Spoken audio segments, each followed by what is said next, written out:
Sir, আমি প্রত্যেকটা পরীক্ষা ফার্স্ট ক্লাস পেয়েছি। এবার এই সার্টিফিকেট নিয়ে যখন আমি কোথাও চাকরির জন্য যাচ্ছি, তখন কেন আমার কাছে জিজ্ঞেস করা হচ্ছে আমি কম্পিউটার পারি কিনা? কেন আমার কাছে জিজ্ঞেস করা হচ্ছে আমার কাজের কোনো পূর্ব অভিজ্ঞতা আছে কিনা? আরে পাগল নাকি তুমি? চাকরির জন্য তো সব প্রয়োজন। তোমাকে কম্পিউটার জানতে হবে, কাজের অভিজ্ঞতা থাকতে হবে, এক কথায় তোমাকে যোগ্য হতে হবে, নাহলে বেতন কি তোমার চেহারা দেখে দিবে? যদি চাকরি করতে এগুলো লাগবে, তবে স্কুল কলেজে আমাকে বাস্তবমুখী না করে তুলে আমাকে কম্পিউটার না শিক্ষা দিয়ে কেন শেখানো হচ্ছে? নবাব সিরাজউদ্দৌলা কবে মারা গিয়েছিল? কেন সেখানে একজন ছাত্রকে বইয়ের উপর বই চাপিয়ে দিয়ে ডিপ্রেশনে বসানো হচ্ছে? তুমি কি মিয়া পণ্ডিত হয়ে গেছো নাকি? এগুলো হচ্ছে ইতিহাস।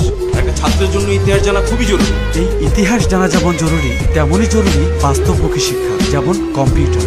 সত্যি কথা হলো স্যার, এই ইতিহাস জেনেই না আজ লক্ষাধিক যুবক চাকরির জন্য রাস্তায় রাস্তায় ঘুরছে। আর আরো সত্যি কথা হলো, ইতিহাসে চাকরি পাওয়ায় না, পাওয়ায় কর্মবিদ্যা। কে কে বলছো তোমার বিদ্যালয়ে কম্পিউটার শেখানো হয়?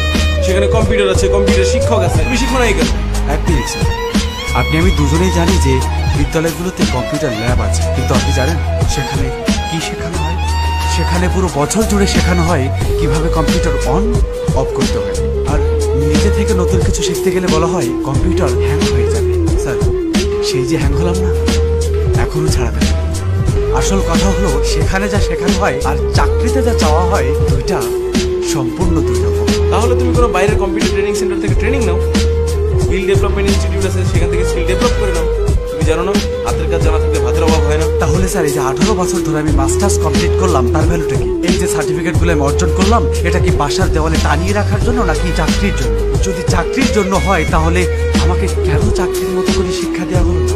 কেন আমার স্টাডি পিরিয়ড চলাকালীন আমাকে কর্মশালার মাধ্যমে চাকরির অভিজ্ঞতা দেওয়া হলো না? আমার শিক্ষায় কেন কর্মমুখী দিক নেই স্যার? শোনো বাবা, এখন সৃজনশীল হয়েছে, পাশের হার বাড়ছে, শিক্ষাঙ্গন এখন অনেক এগিয়ে গেছে। তুমি চাকরি পাও নাই বলে যে অন্যেরা চাকরি পাবে না তা কিন্তু না। অন্যেরা এখন যোগ্যতা পাচ্ছে।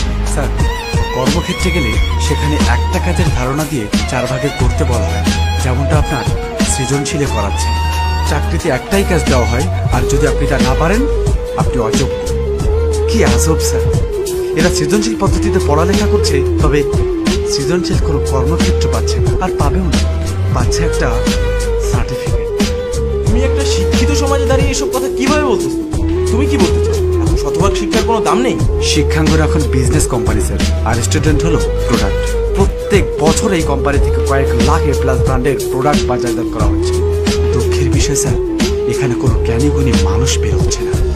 এদেরকে জাস্ট প্রেশার ক্রিয়েট করে মুখস্থ করিয়ে এ প্লাস পাওয়ানো হচ্ছে। আর আপনাদের এই প্রেশার কুকারে পড়ে ছাত্রদের আশা আকাঙ্ক্ষাগুলো বাষ্প হয়ে উড়ে যাচ্ছে, আর সমাজ সিটি মারছে। তুমি জানো পোলাপাইনের অবস্থা? এখনকার পোলাপাইন খুব দুষ্ট। যে করেই হোক এ প্লাস তো পাচ্ছে।